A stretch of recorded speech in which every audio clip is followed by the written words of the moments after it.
Thanks for joining us from the Ohio AgNet Voice You Know with the News You Trust studio, sponsored by Grain Equipment Company, where innovation meets execution. I'm Dale Minyo, powered by soy biodiesel. Made my way down to just outside Washington Courthouse for Seed Consultants Field Day. Find a field day near you at seedconsultants.com. Joining me is JD, Director of Agronomy Services. JD, nice to have you on the air. We're looking out at what looks like a pretty good field of corn. I actually saw a few ears that are dropping, so you're just on the north edge of a dry area in the south? Yeah, southern Ohio has been extremely dry pretty much since Memorial Day, with a lot of folks maybe only getting 2 inches of rain from Memorial Day to, here we are in the middle of August. So there are parts of the state that are under extreme drought stress, and it's going to be a quick harvest for them, unfortunately.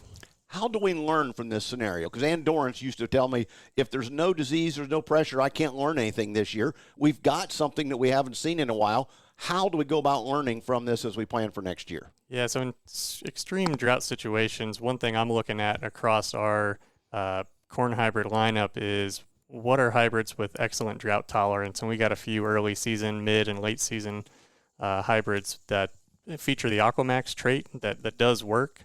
You do get drought tolerance. It handles that dry weather stress better than a non-Aquamax traded hybrid. And, moving into 2025, maybe you don't plant all your acres to Aquamax, but you start to manage some risk to help mitigate any future drought opportunities that may come along. There's more potential for risk than just drought. You mentioned managing risk. What other categories have we learned from over the past few years that it's important to manage on a timely basis?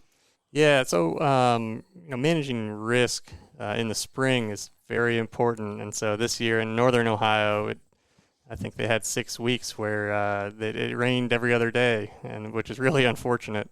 And you go up there this time of year and you start to dig roots, and you start to see where some of those sins of planting are coming back to haunt us. Root restrictive layers where roots are only going down a couple inches. And that's okay if you get rain throughout the season to provide water for that plant, but it's just something we want to try and prevent if we can. But, up in northern Ohio this year, they had 5 days to get everything planted, and so I can't blame them for getting out there and getting it done. And thank you, JD, Director of Agronomy Services at Seed Consultants. And again, find out where the Seed Consultants Field Day is in your area online at seedconsultants.com. Today's weather brought to you by Seed Consultants. Simply better performance online at seedconsultants.com. Here's the forecast. Sunny, warm, and dry for the entire week. I'm Chief Meteorologist Ryan Martin. Let's take a look at that Ohio Ag weather update. I don't have anything really major to chat about here for this week. Full sunshine. We're pleasant here as we kick off the week with humidity values staying under control, but we definitely don't have any significant moisture in the forecast all week long. I think you get into midweek next week and maybe we see a few pop-up showers or thunderstorms next Tuesday afternoon into Wednesday in western Ohio, but we don't have a well-organized front at all until next Thursday afternoon into Friday. So dry weather taking control. I'm Ryan Martin. And thanks, Ryan. Back with markets after this. In any year, your best harvest is only a few upgrades away. Seed Consultants exclusively serves the Eastern Corn Belt, combining our deep knowledge of local conditions with high-performing products fit for your acres. Most importantly, our customized services put our products and your business in a position to succeed. We help you start with better to grow your best.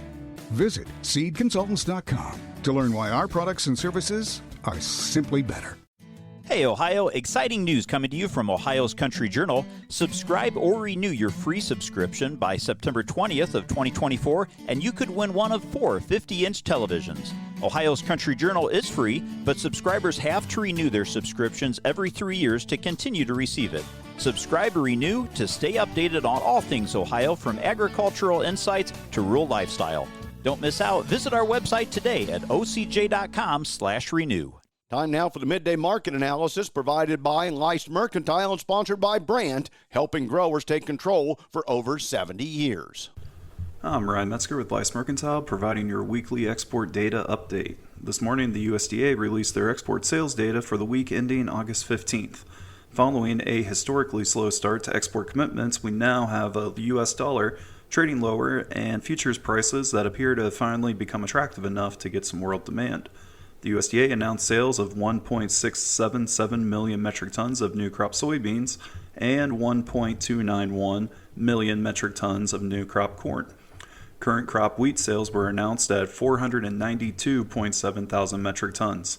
To meet the USDA export targets for new crop, we now need to see weekly sales of 774,000 metric tons of soybeans and 893,000 metric tons of corn. Please visit our website at leismercantile.com to learn more about our grain marketing program and crop insurance services. And thanks, Ryan. As we turn to the markets, December corn, $3.94 3/4, down 3.5. November new crop beans, $9.65 1/4, down 16 1/4. Next July wheat, $5.69 3/4, down 13. Today's markets brought to you by Seed Consultants, simply better performance. October cattle up 22 at 174.85. October lean hogs 76.50, up 35 cents. This is the Ohio AgNet.